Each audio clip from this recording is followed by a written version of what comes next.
channel. Today we are going to discuss some functions and their graphs. Right? So कुछ functions हैं, उनके graph कैसे बनेंगे ये हम discuss करेंगे. So our first function is that is constant function. Constant function. मान लो let we have given a function that is f function mapping from R to R. Right? R हमारा क्या होता था? डोमेन होती थी और ये वाला हमारा R क्या होता था? Codomain. And range is a subset of codomain. Right? ये x होता था. राइट? सो इसका क्या मतलब है? fx equal to constant. इसका मतलब है किसी फंक्शन में x का कोई भी वैल्यू आप पुट करें, हमारा जो फंक्शन है वो क्या आएगा? कांस्टेंट नंबर ही आएगा. राइट? जैसे प्रीवियस वीडियोस में हमने x की किसी फंक्शन के अंदर x की वैल्यू पुट करते थे और हमारा fx आता था. राइट? तो x आप कोई भी रियल नंबर पुट करें, हमारा जो रिजल्ट है मीन्स हमारा जो आउटपुट है वो क्या आएगा? कांस्टेंट नंबर ही आएगा. फॉर एग्जाम्पल अगर आप x की जगह 0 पुट करते हैं तो हमारा fx क्या आएगा? मान लो 2 आएगा. राइट? अगर x की जगह आप 1 पुट करो तब भी हमारा जो है फंक्शन क्या आ रहा है? 2 आ रहा है. अगर आप x की जगह 4 पुट करें तब भी हमारा क्या आ रहा है? 2 आ रहा है. मीन्स x की कोई भी वैल्यू पुट करें, हमारा जो fx है वो क्या आएगा? कांस्टेंट नंबर ही आएगा. कोई भी x आप कोई भी रियल वैल्यू आप पुट करें, हमारा जो रिजल्ट है, जो आउटपुट है, हमारा क्या आएगा? कांस्टेंट नंबर आएगा. तो ये मीनिंग है इस फंक्शन का. तो इसका ग्राफ कैसे बनेगा? Let's discuss. ये x, ये y होता है और y किसके इक्वल होता है? y equal to fx. Right? 1 2 3 1 2 3. तो मैं क्या बोल रही हूँ? अगर मैं कोई भी वैल्यू पुट कर रही हूँ, x की मान लो मैं 1 पुट कर रही हूँ तब भी हमारा क्या आ रहा है? 2 आ रहा है. अगर मैं x की वैल्यू 3 पुट कर रही हूँ तो हमारा fx क्या आ रहा है? फिर भी क्या आ रहा है? 2 आ रहा है. फर्दर आगे हम x की वैल्यू 4 पुट करें, कोई भी x की रियल नंबर पुट कर रहे हैं, हमारा जो नंबर है वो 2 ही आ रहा है. फॉर एग्जाम्पल 2 आ रहा है मीन्स कॉन्स्टेंट नंबर आ रहा है. तो ये हमारा जो है इसका ग्राफ बनेगा. राइट? ऐसे. राइट? तो ये क्या हुआ? ये किसका ग्राफ बन गया? fx इक्वल टू कॉन्स्टेंट का. मैंने एग्जांपल के तौर पे 2 लिया, आप कोई भी नंबर ले सकते हैं. राइट? 2 3 मतलब कांस्टेंट नंबर ही आएगा. तो इस फंक्शन में हमारी डोमेन क्या आएगी? डोमेन क्या पुट कर रहे हैं? x की क्या वैल्यू पुट कर रहे हैं? Set of all real number. Right? और हमारी इस फंक्शन की रेंज क्या आ रही है? हमने क्या कहा? हमारा output that is range. Range हमेशा किस में आएगी? वो आएगी कांस्टेंट नंबर. तो कि हमारी रेंज किस में आएगी?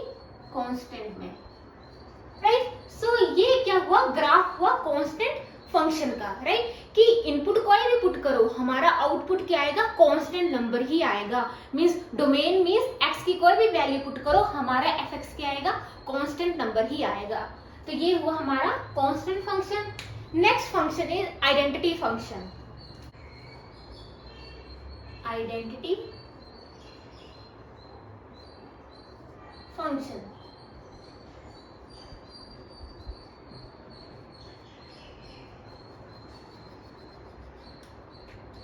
सो इसमें क्या है? फंक्शन जो गिवन है, मैपिंग है उसकी R to R. राइट? सो इस आइडेंटिटी फंक्शन में क्या होता है कि आप कोई भी वैल्यू, x की वैल्यू जो भी पुट कर रहे हैं वही उसमें आएगी. फॉर एग्जाम्पल अगर मैं x की जगह 1 पुट कर रही हूँ, हमारा जो आउटपुट है, हमारा जो fx है वो क्या आएगा? 1 आएगा. राइट? अगर मैं x की वैल्यू 2 पुट कर रही हूँ तो हमारा रिजल्ट भी क्या आ रहा है? 2 आ रहा है. तो इसे कहते हैं आइडेंटिटी फंक्शन. मीन्स कोई भी रियल वैल्यू पुट करो, हमारा आंसर क्या आएगा? हमारी आउटपुट क्या आएगी? वही रियल नंबर आएगा. इस x में कोई भी वैल्यू पुट करो, 1 करो 2 करो, हमारा 1 किया तो 1 आएगी, 2 किया तो 2 आएगा. अगर f की जगह मैंने 3 पुट करूंगी, x की जगह 3 पुट करूंगी तो हमारा जो fx है वो भी क्या आएगा? 3 आएगा. तो इसे कहते हैं आइडेंटिटी फंक्शन। जो भी x की वैल्यू पुट करेंगे हम, वही हमारा रिजल्ट आएगा, वही हमारी आउटपुट वैल्यू आएगी, राइट। सो इसे कहते हैं आइडेंटिटी फंक्शन। अब इसका ग्राफ कैसे होगा, लाइक दिस, 1 2 3 4, 1 2 3 4, ये fx और ये क्या होता है fx, ये x, ये क्या है fx, राइट। ये क्या है 0। मैंने क्या बोला, अगर 0 पुट करूंगी तो फंक्शन क्या आएगा, 0 आएगा, राइट। अगर 1 पुट करूंगी तो हमारा क्या आएगा, ये 0 के लिए। अगर मैं x की वैल्यू 1 पुट कर रही हूँ, हमारा fx क्या आ रहा है, 1 आ रहा है, ये 1 यहाँ पे, राइट। अगर मैं x की वैल्यू 2 पुट कर रही हूँ तो हमारा क्या आएगा, ये 2, ये वाला पॉइंट। अगर मैं x की वैल्यू 3 पुट कर रही हूँ तो हमारा fx क्या आएगा, 3 आएगा, ऐसे आएगा। सिमिलरली अगर मैं नेगेटिव में देखूं तो x की वैल्यू अगर मैं ये -1 -2 -3 -1 -1 -2 -3, सिमिलरली अगर मैं x की वैल्यू -1 पुट करूंगी तो हमारा fx भी क्या आएगा, -1, ये वाला पॉइंट आएगा, राइट। अगर मैं x की वैल्यू -2 पुट कर रही हूँ तो हमारा fx क्या आएगा, -2, यहाँ पे। तो हमारा जो ऐसे ही अगर 3 के साथ करें तो यहाँ पे आएगा। तो हमारा ग्राफ कैसे बनेगा, लाइक दिस, राइट। सो ऐसे जो हमारा जो है आइडेंटिटी फंक्शन का ग्राफ जो है इस तरह से बनता है, राइट। सो क्या हुआ, जो x की वैल्यू पुट कर रहे हैं वही हमारा क्या आ रहा है, आउटपुट आ रहा है, वही हमारे क्या आ रहा है, fx आ रहा है, राइट। तो ये क्या हुआ हमारा identity function. Third function is modulus function. Modulus function, so हमारे इसमें क्या है, मॉडुलस फंक्शन का हमारा ग्राफ कैसे बनेगा उसके बारे में डिस्कस करते हैं।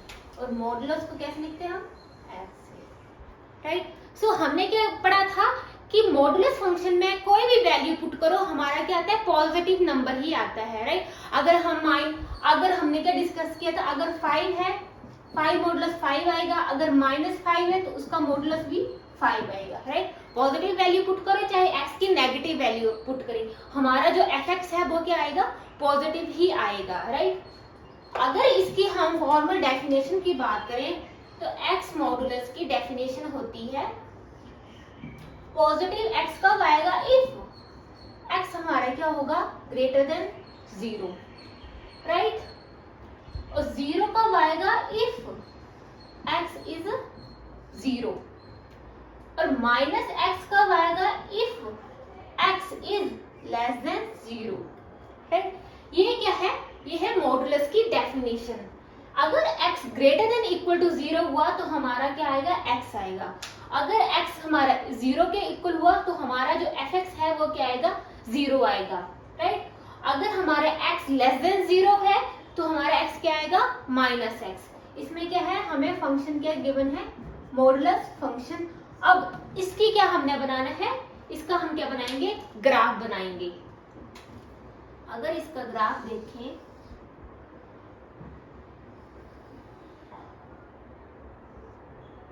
One 2 3 4, 1 2 3 4, 1 -1 -2 -3 so on, right. x और ये क्या है, fx, राइट। अब इसका ग्राफ क्या आएगा कि x की कोई भी वैल्यू पुट करो, पॉजिटिव पुट करो चाहे नेगेटिव पुट करो, राइट। हमारा क्या आएगा, x हमेशा क्या आएगा, पॉजिटिव नंबर ही आएगा। फॉर एग्जांपल अगर x की वैल्यू मैं 1 पुट करती हूँ तो हमारा क्या आएगा, 1। अगर x की वैल्यू मैं 0 पुट करती हूँ तो हमारा 0 ही आएगा, राइट। अगर x की वैल्यू मैं 2 पुट करती हूँ तो हमारा क्या आएगा, 2। अगर x की वैल्यू मैं 3 पुट करती हूँ, सिमिलरली यहाँ पे अगर x की वैल्यू मैं -1 पुट करूंगी तो हमारा फंक्शन क्या आएगा, 1 आएगा, क्योंकि मॉडुलस फंक्शन है, नेगेटिव क्या हो जाएगा, पॉजिटिव हो जाएगा। तो वो इस तरह से आएगा। अगर मैं x की वैल्यू -2 पुट करूंगी तो हमारा fx क्या आएगा, -2। अगर मैं 3 पुट करूं, x की वैल्यू -3 पुट करूंगी तो हमारा fx क्या आएगा, 3 ही आएगा। ये इस तरह से, तो इसको मैं रब कर दूं, अगर मैं x की वैल्यू 3 पुट करूं तो हमारा क्या आएगा, 3 ही आएगा। तो हमारा जो मॉडुलस की जो डायग्राम है वो क्या, ग्राफ है, वो कैसे बनेगा, इस तरह से, राइट। सो ये क्या हुआ कि x की वैल्यू चाहे आप पॉजिटिव पुट करें चाहे नेगेटिव पुट करें, हमारा fx क्या आएगा, पॉजिटिव ही आएगा, राइट। ये क्या हुआ, मॉडुलस फंक्शन का ग्राफ। पर ये ग्राफ आपने हमेशा याद रखने हैं, आगे जो हम आगे चैप्टर्स डिस्कस करेंगे उसमें ये ग्राफ जो है जरूर काम आएंगे, राइट। सो ये क्या हुआ हमारा मॉडुलस फंक्शन, किसके लिए ग्राफ हुआ, fx equal to modulus function, right. जो फंक्शन है दैट इज पॉलिनोमियल फंक्शन,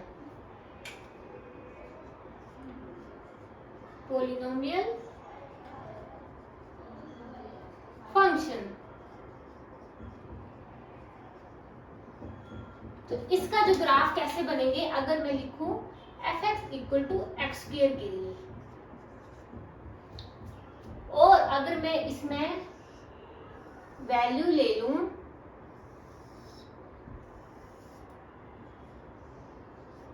ये क्या आ गया x, ये क्या आ गया fx, राइट।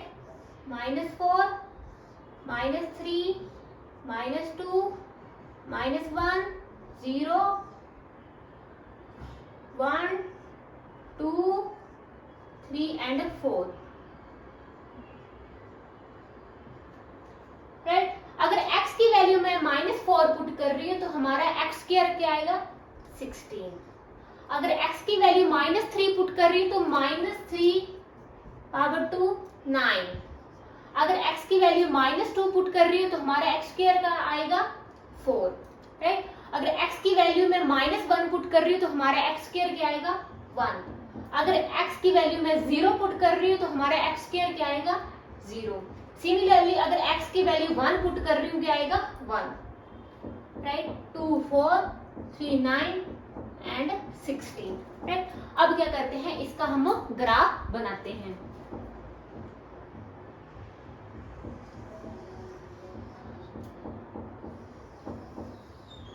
इस तरह से ग्राफ बनाते हैं, 2 2 4 6 8 10 12 14 16 2 4 6 8 10 12, मान लो यहाँ पे हमारे क्या आ रहा है, 16 आ रहा है, राइट।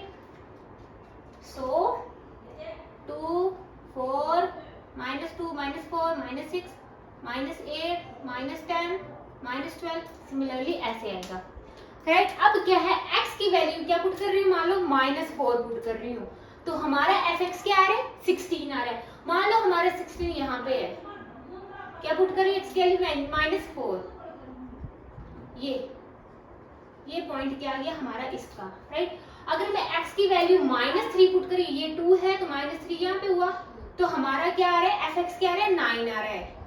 तो मान लो हमारा कहाँ पे आएगा, ये ऐसे, ये ऐसे।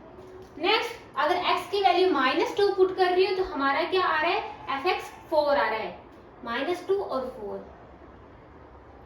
ये हुआ, राइट। नेक्स्ट, अगर मैं 4 आ गया, अगर मैं x की वैल्यू -1, तो -1 कहाँ हुआ, यहाँ पे कहीं हुआ, -1 पुट कर रही हूँ तो हमारा क्या आएगा, 1, दैट इज यहाँ पे। अगर x की वैल्यू 0 पुट कर रही हूँ तो क्या आएगा, यहाँ पे आएगा।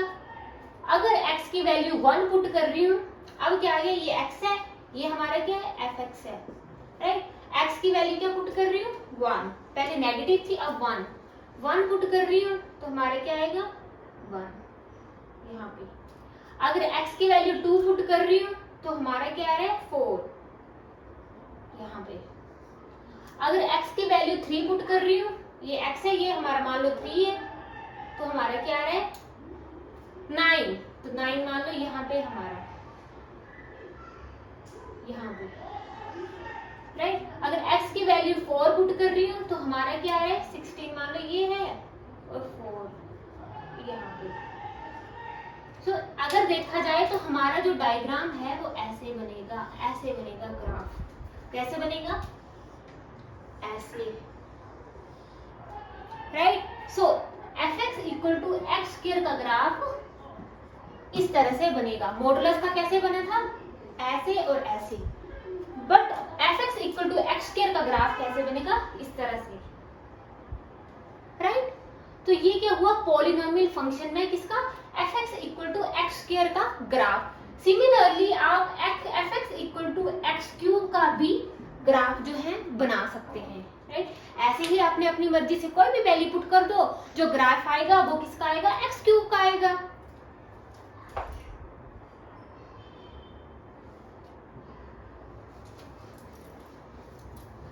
अगर मैं, ये आपके लिए होमवर्क है, अगर आप fx equal to x cube का ग्राफ बनाओ, टेबल ले लो x की वैल्यू, अगर x ये x की वैल्यू ले लो 0 तो 0, 1 ले लो, -1 ले लो, 2 ले लो, -2 ले लो, और इससे जो है इसका जो है fx equal to x cube का ग्राफ बनाओ। इसका ग्राफ किस तरह से बनेगा? ऐसे और ऐसे, शायद इस तरह से इसका ग्राफ जो है बनेगा, राइट। एक्स स्क्वायर का मैंने ग्राफ बना दिया है और fx equal to x cube का ग्राफ आप खुद जो है बना सकते हैं। x की कोई भी वैल्यू पुट कर दो और fx निकाल लो और ग्राफ बना दो, राइट। तो ये क्या हुआ? पॉलिनोमियल फंक्शन का graph. Next function is that is greatest integer function. क्या है? Greatest integer function. यहां पे मैं क्या करती हूँ, ग्राफ की जगह छोड़ लेती हूँ। सो ग्रेटेस्ट इंटीजर फंक्शन जो है उसको रिप्रेजेंट कैसे करते हैं? इस तरह से, राइट। या कई बार कई बुक्स में ऐसे और ऐसे भी कर सकते हैं, राइट। तो ये क्या हुआ? Representation of a greatest integer function. So students, जब भी हम कोई x की वैल्यू पुट करते हैं, सो हमारी जब भी हम कोई भी x की वैल्यू पुट करते हैं, हमारे पास 2 पार्ट्स होते हैं, राइट। फर्स्ट होता है इंटीग्रल पार्ट, सेकंड होता है फ्रैक्शनल पार्ट।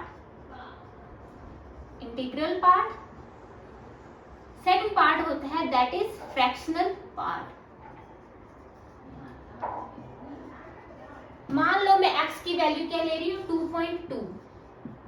सो 2.2 क्या हुआ? 2 प्लस 0.2। सो 2 हमारा क्या हुआ? इंटीग्रल पार्ट, एंड 0.2 क्या हुआ? Fractional part. अगर मैं 2 की बात करूं, सिर्फ 2 की, तो क्या आएगा? 2 प्लस 0.00, राइट। सो 2 इसमें क्या हुआ? 2 हमारा इंटीग्रल पार्ट हुआ और 0.00 क्या हुआ? फ्रैक्शनल पार्ट हुआ, राइट। तो किसी भी x की कोई भी वैल्यू पुट करें, हमारे पास 2 पार्ट्स होते हैं। First one is integral part and second one is fractional part, right.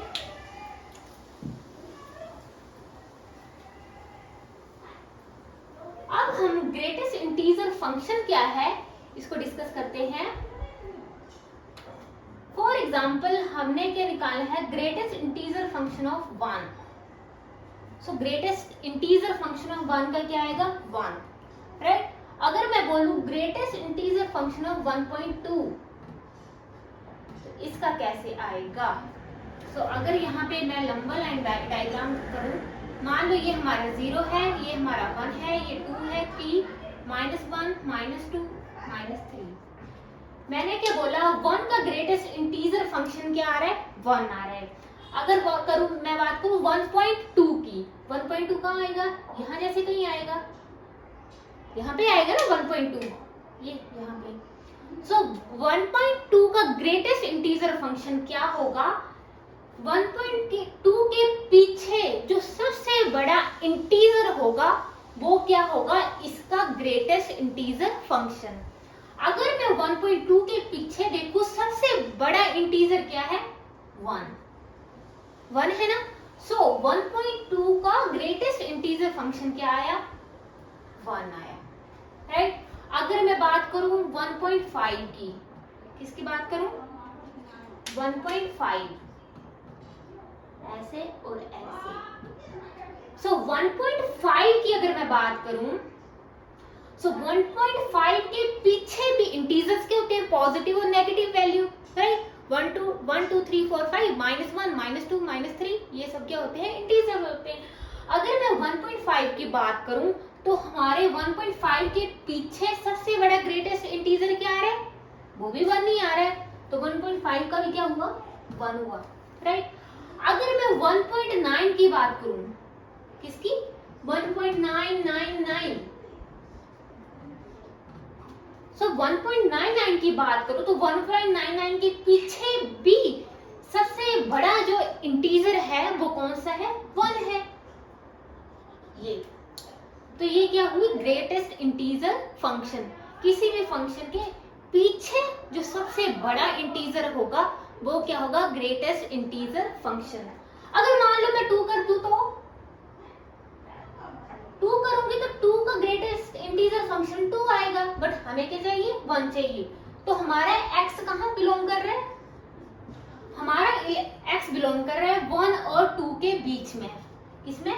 1 और 2 के बीच में, जिसमें 1 जो है इंक्लूड है और 2 जो है इंक्लूड नहीं है, बिकॉज 1 का ग्रेटेस्ट इंटीजर फंक्शन क्या आएगा? 1 आएगा, राइट। तो और 2 का तो 2 आएगा, हमें क्या चाहिए? 1। तो इस केस में 1 के केस में अगर हमने 1 चाहिए ग्रेटेस्ट इंटीजर फंक्शन, अगर हमें ग्रेटेस्ट इंटीजर फंक्शन क्या चाहिए? 1 चाहिए, तो x की वैल्यू हमें कहां से लेनी पड़ेगी? 1 से लेकर 2, 1 और 2 के बीच की वैल्यूज लेनी पड़ेंगी, बट 1 जो है इंक्लूड होगा और 2 जो है इंक्लूड नहीं होगा, बिकॉज 2 का ग्रेटेस्ट इंटीजर फंक्शन क्या आ जाएगा? 2 आ जाएगा। That is not possible, right.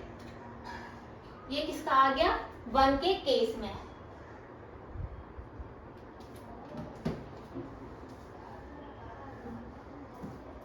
सो 1 अगर मैं लिखूं, सॉरी मैं रब करती हूं, अगर मैं इसको करूं, मैंने किसका किया? 1 का। तो ग्रेटेस्ट इंटीजर फंक्शन 1 कब आएगा? जब हमारा x किसका हो? क्या लिखा था मैंने? 1 और 2 के बीच में। तो हमारा x किसके बीच में होगा? 1 less than x less than 2, 1 less than equal to x less than 2। यहाँ पे इक्वल टू है because 1 is included but 2 is not included. So greatest integer function हमारा क्या आएगा? ऐसे ऐसे। ग्रेटेस्ट इंटीजर फंक्शन हमारा 1 कब आएगा? जब हमारा x जो है 1 और 2 के बीच में होगा, 1 इज इंक्लूडेड।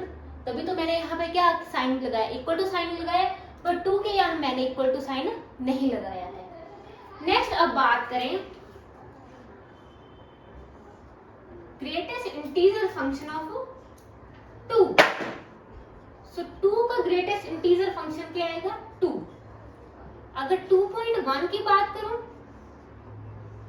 सो वही बात आ गई, यहाँ 0, 1 और 2, यहाँ पे 2 है, 2 का 2 आएगा, यहाँ पे 3 है, 2.1। सो 2.1 के पीछे सबसे बड़ा ग्रेटेस्ट इंटीजर क्या है? 2 है, तो क्या आएगा? 2। अगर मैं 2.5 की बात करूं तो 2.5 यहाँ पे है, तो 2.5 के पीछे भी सबसे बड़ा ग्रेटेस्ट इंटीजर क्या है? 2 है। अगर मैं 2.999 की बात करूं, 2.9 मान लो यहाँ पे है, 3 के थोड़ा से पीछे, तो 2.9 का भी ग्रेटेस्ट इंटीजर पीछे सबसे बड़ा ग्रेटेस्ट इंटीजर वो भी क्या आएगा? 2 आएगा। बट हम 3 नहीं ले सकते हैं बिकॉज 3 तो किसका आ जाएगा? ग्रेटेस्ट इंटीजर फंक्शन ऑफ 3 का क्या जाएगा? 3। बट हमें क्या चाहिए? 2। सो जब हमें ग्रेटेस्ट इंटीजर क्या चाहिए? 2, तो x की वैल्यू किसके बीच में होगी? 2 और 3 के बीच में होगी, जिसमें 3 इंक्लूड नहीं होगा बट 2 जो इंक्लूड होगा, बिकॉज 2 का ग्रेटेस्ट इंटीजर क्या आता है? 2 आता है। तो इस केस में जब हमें ग्रेटेस्ट इंटीजर 2 चाहिए तो हमारी वैल्यू किसकी आएगी? 2 और 3 के बीच में, less than equal to x less than 3, इसमें इक्वल टू का साइन नहीं आएगा। सिमिलरली अगर मैं 3 की बात करूं तो हमारी किसकी आएगी, 3 और 4 के बीच में, 4 से पीछे पीछे वाली, 3 less than equal to x less than 4, right. अगर मैं 0 की बात करूं तो 0 कब आएगा,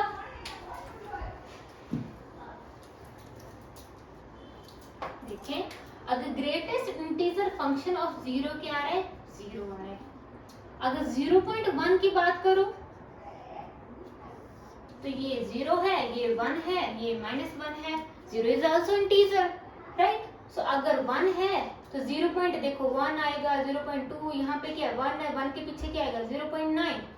तो अगर 0.1 का ग्रेटेस्ट इंटीजर मतलब 0.1 के पीछे सबसे बड़ा इंटीजर वो क्या है, 0 है, राइट। तो उसका भी क्या आएगा, 0 आएगा। अगर 0.5 की बात करूं तो 0.5 का ग्रेटेस्ट इंटीजर फंक्शन, मान लो ये 0.5 है, 0.5 के पीछे सबसे बड़ा इंटीजर क्या है, 0, तो इसका भी क्या हुआ 0। और 0.9 का क्या हुआ, 0.9 के पीछे ये यहाँ पे 1 है, 0.9 के पीछे भी क्या हुआ, 0 हुआ। पर ग्रेटेस्ट इंटीजर 1 नहीं ले सकते क्योंकि 1 का ग्रेटेस्ट इंटीजर क्या आ जाएगा, 1 आ जाएगा। तो x की वैल्यू हमें ग्रेटेस्ट इंटीजर क्या चाहिए, 0। 0 कब आएगा, जब x की value 0 less than equal to x less than 1, right. वो ग्रेटेस्ट इंटीजर फंक्शन हमारा 0 कब आएगा, जब x की वैल्यू 0 और 1 के बीच में होगी। 1 इज नॉट इंक्लूडेड, जो 2 not included, 3 is not included, 4 is not included. So ये क्या हुआ, ग्रेटेस्ट इंटीजर फंक्शन। अब इसका डायग्राम, इसका जो डायग्राम होगा वो होगा डिसकंटिन्यूअस होगा, राइट। तो इसका डायग्राम हम इसमें डिस्कस करते हैं लाइक दिस, 1 2 3 4, 1 2 3 4, ये x और ये क्या है, fx, और fx क्या है, ग्रेटेस्ट इंटीजर फंक्शन। अब क्या है, अगर मान लो हमें क्या चाहिए, 1 चाहिए, क्या चाहिए 1, तो हमारी किसके बीच वैल्यू आएगी, 1 और 2 के बीच में, राइट। सो हमारी 2 से, ये 2 है, 2 से पीछे ऐसे, राइट, ऐसे आ जाएगा। जब x की वैल्यू हमारी 1 है तो क्या आया, 1 आया। जब x की वैल्यू हमारी 1.5 है तब भी हमारा जो fx है वो क्या आएगा, 1 आएगा। अगर हमारी x की वैल्यू क्या है, 1.999 है, तब भी हमारा ग्रेटेस्ट इंटीजर ऑफ 1.99 का क्या आएगा, 1 आएगा। तो ये हमारा हो गया इस तरह से। अगर मैं करूं, अगर ग्रेटेस्ट इंटीजर हमें 2 चाहिए, अगर x की वैल्यू हमारी 2 है तो ऐसे, ये 3 है, ऐसे आएगी। सिमिलरली इस तरह से हमारा क्या आएगा, ग्रेटेस्ट इंटीजर फंक्शन का क्या आएगा, ग्राफ आएगा, जो है कॉन्टिन्यूअस नहीं है। ग्रेटेस्ट इंटीजर फंक्शन का जो ग्राफ है वो क्या होगा, हमेशा डिसकंटिन्यूअस होगा, राइट। तो ये आपको समझ आ ही गया होगा। जब x की वैल्यू 1 है, 1.5 है, 1.9 है, हमारा क्या है 1, तो ये क्या है, 2 is not included, 3 is not included, 4 is not included. Because अगर मैंने 3 इंक्लूड कर दिया तो 3 का ग्रेटेस्ट इंटीजर क्या आएगा, 3 आ जाएगा, राइट। तो ये ग्राफ किसका हुआ, ग्रेटेस्ट इंटीजर फंक्शन, fx किसके लिए, ग्रेटेस्ट इंटीजर फंक्शन, राइट। तो ये हुआ ग्राफ। हमारा जो लास्ट ग्राफ है that is signum function. Signum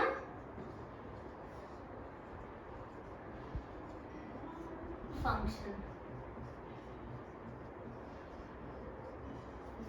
इसके बारे में अब हम डिस्कस करते हैं कि सिग्नम फंक्शन जो है होता क्या है। तो फंक्शन की जो मैपिंग है from r to r, right. और fx क्या गिवन है, fx equal to signum function. तो ऐसे हम इसको रिप्रेजेंट कर देते हैं। इसमें क्या है, अगर हमारा fx क्या है, सिग्नम फंक्शन है, तो इसका क्या आएगा, जो डेफिनेशन है इसकी क्या है कि fx क्या आएगा, सिग्नम फंक्शन 1 आएगा जब x हमारा क्या है, ग्रेटर देन इक्वल टू 0 है, राइट। सिग्नम fx हमारा 0 आएगा जब x हमारा क्या होगा, 0 होगा, राइट। और अगर हमारा x लेस देन 0 हुआ तो हमारा सिग्नम फंक्शन क्या आएगा, -1, राइट। तो इसका जो है अब हम ग्राफ प्लॉट करते हैं ऐसे, ये क्या x, ये क्या है fx, और fx हमारा क्या है, सिग्नम फंक्शन, ये क्या है 1 2 3 -1 -2 -3। मैंने क्या बोला, अगर x की वैल्यू क्या है, ग्रेटर देन इक्वल टू 0 हो और 0 से ज्यादा हो, तो हमारा जो fx है वो हमेशा क्या आएगा, 1 आएगा। तो ये तो सॉरी पॉजिटिव होता है, इस तरह से, इस तरह की तरफ आएगा, राइट। 0 है तो 0 ही आएगा, 0 हो तो 0 ही आएगा। अगर x की वैल्यू क्या है, लेस देन 0 है, ये पॉजिटिव है, ये नेगेटिव है, ये क्या है, -1 -2 -3। जब x की वैल्यू क्या है, लेस देन 0 है, तो हमारा fx क्या आएगा, मीन सिग्नल फंक्शन क्या आएगा, -1 आएगा, -1 -2 -3। ये भी हमारा क्या है, fx, राइट। ये पूरी लाइन क्या हमारी y है, fx है, तो क्या आएगा हमारा -1, इस तरफ से। तो ये किसका ग्राफ हुआ, सिग्नम फंक्शन का। इसमें क्या है, अगर x की value greater than equal to 0 है, कोई भी हो 4 3 2 1, जो भी ग्रेटर x क्या हो, 0 से जो भी ज्यादा होगा, उस केस में सिग्नम फंक्शन की वैल्यू हमेशा क्या आएगी, 1 आएगी। x की वैल्यू जब 0 है तो सिग्नम फंक्शन क्या आएगा, 0 ही आएगा।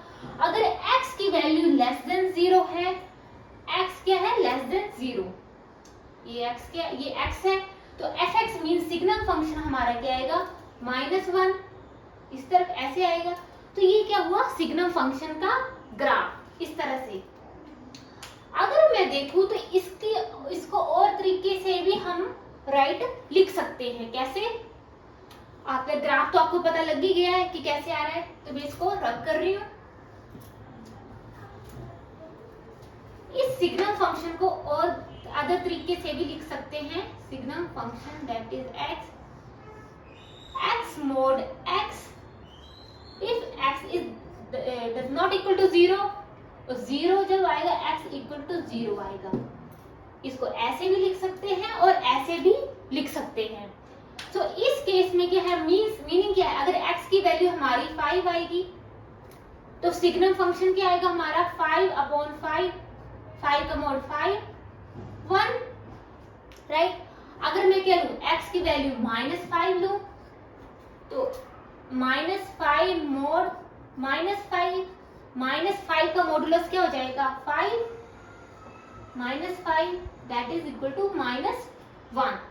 तो इस सिग्नम फंक्शन को इस तरह से भी हम लिख सकते हैं। और सॉरी, इस सिग्नम फंक्शन की जो डोमेन आएगी, डोमेन क्या है, set of all real number that is R। कोई भी वैल्यू पुट करो। और रेंज मैंने क्या बोला, कोई भी वैल्यू पुट करो, या तो -1 आएगा, या तो 0 आएगा, या तो 1 आएगा। -1 0 और 1। तो ये क्या हुई, इस सिग्नम फंक्शन की domain and range. So students, आज हमने क्या किया, कुछ फंक्शंस के हमने क्या किए, ग्राफ डिस्कस किए, राइट। उनकी डोमेन और रेंज क्या होगी उसके बारे में भी डिस्कस किया, राइट। तो ये ग्राफ्स हैं जो आगे आपको फर्दर जो है यूज होंगे कि मॉडुलस x का ग्राफ कैसे होता है, आइडेंटिटी फंक्शन का ग्राफ कैसा होता है, तो ये सब आपको हमेशा लर्न होना चाहिए, राइट। तो student, this is all about today's lecture.